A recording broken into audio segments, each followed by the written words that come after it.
What's up, everybody? Welcome to the Svetz series Rapid Review, talking about the albums that I just didn't get to. Check out my previous video where I talked about the rapper IDK and why you shouldn't sleep on him. Link is in the description. And with that, let's go. So basically, I put 10 projects in a randomizer, and my brother Matt is going to hit the randomizer, and whichever project comes up, I will give a up to 1 minute timed review, and then the 5 remaining projects after the initial 5 that I do will be put into the lightning round, where I'll have 2 minutes and 30 seconds to review all 5 projects. Matt, why don't you let them know how much confidence you actually think you have in me to give good reviews in under a minute? 85%. That's interesting. All right, cool. 85%. That's positive. It's not an A, but it's positive. Yeah, honestly, I'm nervous as fuck. But let's do this. Young Bands, Volume 5. So this was a pretty interesting project.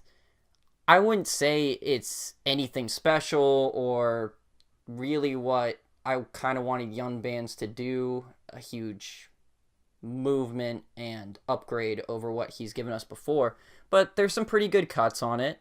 I really enjoy the track Stuntin' Like My Daddy, that boom-bastic bass, and I love Band's flow on this. I also think he recruited some pretty good features with Juice WRLD and YBN Namir. At the end of the day, though, this project does what it's supposed to do. It bumps in the whip. It's good for, nighttime. It's good for a bool sesh. But I do kind of wish that bands would have just put some of these songs with Volume 3, with Volume 4 all together into one cohesive project. But still, pretty good project, and it definitely makes me excited for what Bands has to offer as he moves forward. Nasir. I don't know if you said that right. Hit the button. Wait, what? Hit the timer. No. Did you hit it? Yeah. Oh my god. Alright, we'll just put extra seconds on. Yeah. Alright, so I liked this project. I'm not going to say that it's bad. It has some good flow. It has some really great lyricism. I think it starts out really well with the first 2 tracks, especially Cop Shot the Kid, which I would put on the short list of best Nas tracks to date. But it really kind of tumbles from there. The production's very good, but I think Nas himself doesn't have as great of bars as I was expecting. At the end of the day, what has plagued Nas in the last few years of his releases plagues him here. And again, it's a good project, but pretty underwhelming when it's all said and done, and it's just nothing to write home about. That's all I really got to say about it. What is it? International Artist. Wow. Alright, start the timer. So basically, this is just the wrong direction for a Boogie at this point. I appreciate the world music that he's employing here. I think there's some good cuts like Nonchalant, Way Too Fly, and I really like that Tory Lanez cut, Best Friend. But at the end of the day, he's getting away from the sound that I think is what made him so appealing. This melodic, grimy, trap, straight high bridge, but mixed with very vocal beats. I just don't think that this is that good. And it kind of sounds like a Boogie's trying to grab what relevancy he has left. You're not going to work. Kids See Ghost. Okay, start the timer. Start it. Okay, so this project was legitimately amazing. This is one of some of Kanye's best production. It's the best that I've heard Kid Cudi in a while, probably since Man on the Moon 2 days. It continues to grow on me as time elapses. I really like Fourth Dimension. I think Cudi sounds cold-blooded. I think Kanye sounds great on it. I love the song Freee. It's just this rock-infused, beautiful hip-hop mix. This really blew me away. My expectations for this project were not that high, and Kanye and Kid Cudi really outdid themselves. Go check this out. It's one of the best projects of the year, and even some of the lower cuts, like Reborn and the title track, are still pretty damn good. So yeah, I love this thing. Time's up. Streams of Thought, Volume 1. Oh boy. Time it. This project was dope as fuck. Black Thought really outdid himself with his lyricism, his flows, his delivery. Just, he checks all the boxes in every category of rap on this. It's a short project, only 5 songs, and I think that's really the only downside of it. I just wish there was a little bit more. But overall, this really was one of the best things out this year. Ninth Wonder was great. I think Rhapsody's features were good. Even Styles P was pretty good with his feature. So definitely go check this out if you haven't yet. Even if you're not a Roots fan, I would say that this will appeal to you, because I'm not that huge into Roots, but I loved this genuinely. And yeah, I can't wait for Volume 2, Volume 3, and I hope this becomes a legitimate series.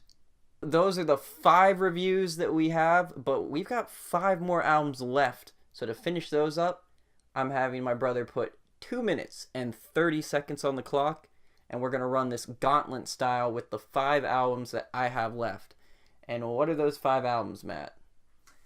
Nasty, KTSE, I can't read this, Ethernet, Yeah. Redemption, and Yee. Yay. Yay. Thought you were a Kanye fan, Matt. First off, I really dug this project from Rico Nasty and Nasty. She has great flow on it, low-key lyricism. The production by Kenny Beats is excellent. There are some lowlights scattered throughout the project, especially when Kenny's not on the beat. But at the end of the day, this was a promising step forward and a pretty good full debut of what Rico Nasty's sound is now. You know, those Sugar Trap days are gone. This Nasty is what she's going to embrace, and I enjoy that. KTSE, honestly, dog, this is not for me.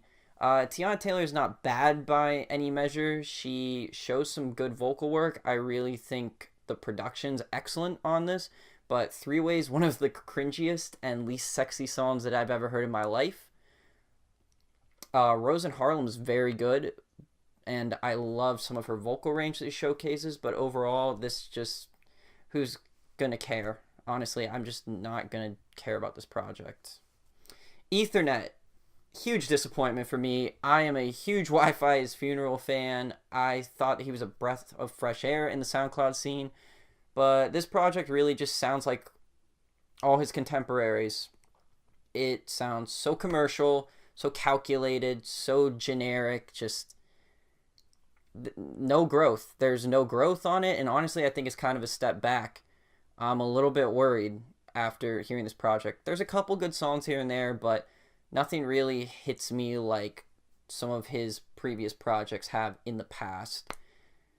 Kanye West, yay. I enjoyed this project quite a bit, but I think some of the weaker songs like All Mine and Wouldn't Leave and a little bit Violent Crimes, in my opinion, have only gotten weaker. Ghost Town and Yikes still hold up for me, but that's not enough for me to say that this is one of my favorite or best projects of the year. And finally, Redemption. I like J-Rock a lot, but this is just not a huge step forward. It's better than 90059, but at this point in J-Rock's career, I figured he would release something that clamored to the hype that he was getting. You know, overall, it's pretty good. I like ES Tales. I really dig the opening track, The Bloodiest. It's just this tough demeanor, but at the end of the day, kind of underwhelmed. That's it. We went through 10 albums. I think most of that was smooth. You know, we'll have to work on it as time goes on, but I don't know. Let me know what you guys thought of this. Was this a cool concept? Was this a failure? Let me know. Comment below. Make your voice heard. Like, subscribe, and don't be afraid to criticize. This is the Svetz series. Now send me your queries. Red and black sweater like my name is Freddie. Color spaghetti. I so messy. Pico khaki. Never lucky. Keep that 30 in my jacket. Look at the diamonds, they on hush mode.